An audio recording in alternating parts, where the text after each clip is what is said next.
லட்சுமி அம்மாள். எனது இயற்பெயர் சுப்பிரமணியன் என்றாலும் சுப்பையா என்று அழைக்கப்படும். என் பெயர் பவித்ரி. நான் 6ஆம் வகுப்பு படிக்கின்றேன். பாரதியாரை பற்றி ஒரு கவிதை கூற வந்திருக்கிறேன். சிறந்த நின்ற சிந்தையோடு தேயம் ஒரு வெற்றிகள் மறந்து விடுத்து நாட வந்து வழி சொன்ன போதினும் இருந்த 4 தீரம் மிக்க ஏழ்மை கொண்ட போதினும் அறந்தவிற்கு ஆறு நிற்க அன்னை வெற்றி கொள்கவே 100 கொலை நூல்கள் செய்து 100 தேயமானவர்கள் ஈர நிற்கும் உண்மை ஒன்று இறந்து நிற்பர் வாழ்கவே. நன்றி. பாரதியார் பற்றி பேச போகிறேன். மகாகவி பாரதியார் ஒரு சுதந்திர போராட்ட வீரர். மகாகவி பாரதியார் தூத்துக்குடி மாவட்டத்தில் உள்ள எட்டயபுரத்தில் பிறந்தார். மகாகவி பாரதியார் பல கவிதைகளை எழுதியுள்ளார். மகாகவி பாரதியார் ஒரு கவிஞர்.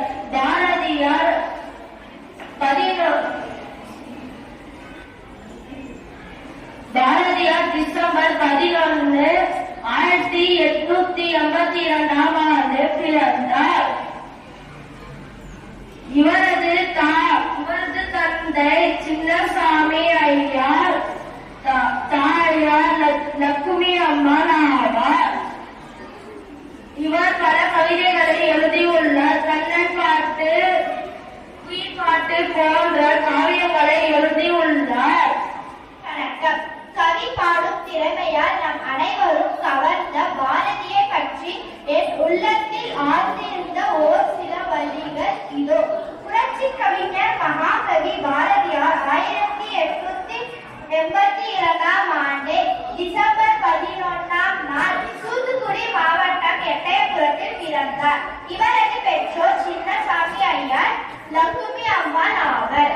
இவரது இயற்பெயர் சுப்பிரமணியன் பாரதி. தமிழ் கவிதையிலும் உரைநடையிலும் சிறப்பாக புலமை கொண்டு நவீன தமிழ் கவிதைக்கு முன்னோடியாக திகழ்ந்தார். அச்சமில்லை அச்சமில்லை அச்சமென்பதில்லையே, உச்சி மீது வானிலைத்து விழுகின்ற போதிலும் அச்சமில்லை அச்சமில்லை அச்சமென்பதில்லையே என்ற வரிகள் அவரின் விடுதலை வெட்கையை வெளிப்படுத்தி பெற்றெடுத்த தாய்க்கும் கற்றெடுத்த தமிழுக்கும் என் முத்தான முதற்கான வணக்கத்தை தெரிவித்துக் கொள்கிறேன். முண்டாசு கவி முறுக்கு மிசை முகமை எழுத்துக்களை இணைத்து இயற்கையை ஏற்படுத்தியவரே, கவிப்பாடும் திறமையால் பாரதி என்ற பட்டம் பெற்றவரே, நான் இன்று பாரதியாரின் தேசப்பற்று பற்றி பேச வந்துள்ளேன். இவர் தூத்துக்குடி மாவட்டம் எட்டயபுரத்தில் சின்னசாமி லட்சுமி அம்மாள் அவருக்கு 1882ஆம் ஆண்டு மார்கழி மாதம் 11ஆம் தேதி பிறந்தார்.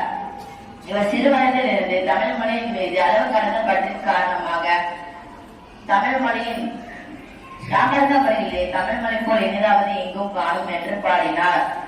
கவிதை எழுதுவதில் ஆர்வமாக இருந்தார். இவர் சிறு வயதில் 14 வயது இருக்கும் போது கவிப்பாடும் திறமையை கண்டு எட்டயபுரம் மன்னர் இவருக்கு பாரதி என்ற பட்டம் வழங்கினார்.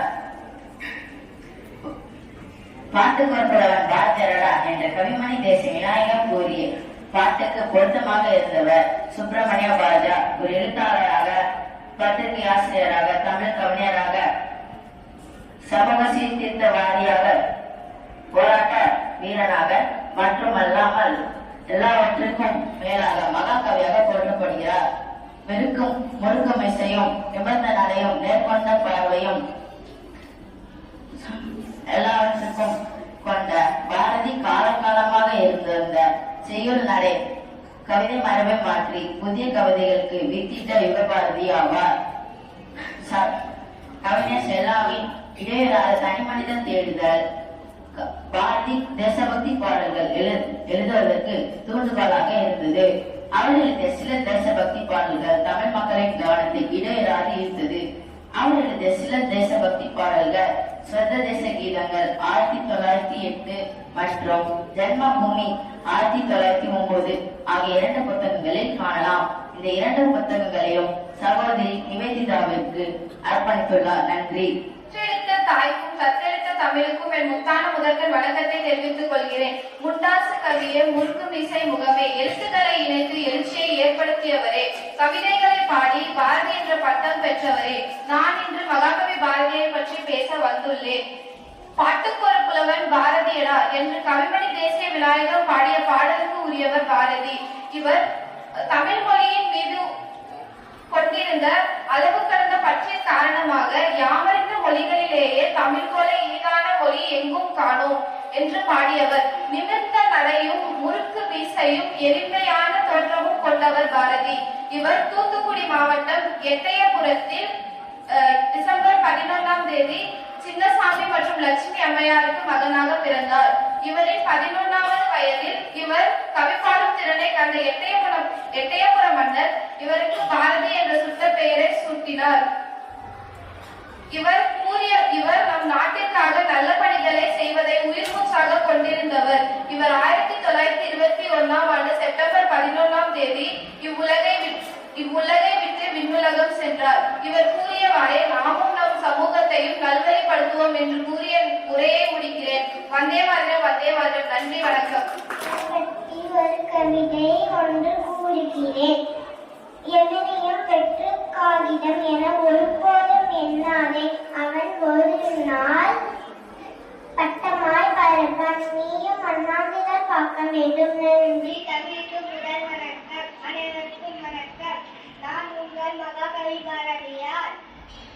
அச்சம் தவிர், அச்சமில்லை, அச்சமில்லை, அச்சமென்பதில்லையே, உச்சி மீறி வானிலிருந்து வீழுகின்ற போதிலும் அச்சமில்லை, அச்சமில்லை, அச்சமில்லை, அச்சமில்லை, அச்சம் என்பது இல்லை.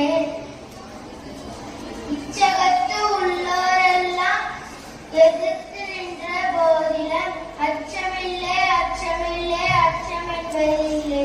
இச்சகத்து உள்ளோரெல்லாம் எதிர்த்து நின்ற போதிலும் அச்சமில்லை, அச்சமில்லை, அச்சம் என்பது இல்லையே. பிச்சை வாங்கி உண்ணும் வாழ்க்கை பெற்று விற்ற போதிலும் அச்சமில்லை, அச்சமில்லை, அச்சம் என்பது இல்லையே. இச்ச கொண்ட பொருளெல்லாம் இழந்து விற்ற போதிலும் அச்சமில்லை, அச்சமில்லை, அச்சம் என்பது இல்லையே. தச்சணிந்து கொங்கு மாதர் கண்கள் வீசும் போதிலும் அச்சமில்லை, அச்சமில்லை, அச்சம் என்பது இல்லையே. பச்சணிந்த வேற்படைகள் வந்த போதிலும் அச்சமில்லை, அச்சமில்லை, அச்சம் என்பது இல்லையே.